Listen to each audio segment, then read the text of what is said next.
आवाज जनतेचा, लढा सर्वसामान्य जनतेच्या न्याय व हक्कांसाठी। राहुरी विधानसभा पोटनिवडणुकीच्या पार्श्वभूमीवर मुंबईतील राजकीय हालचालींना प्रचंड वेग आलेला आहे।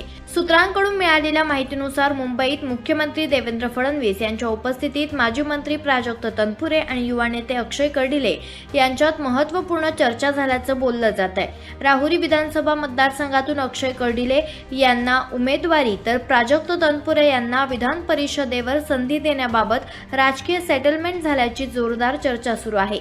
याच पार्श्वभूमीवर प्राजक्त तनपुरे येत्या 2 दिवसात राष्ट्रवादी काँग्रेस शरद पवार गट सोडून भाजपमध्ये प्रवेश करणार असल्याच्या चर्चांना अधिक उधाण आलेलं आहे।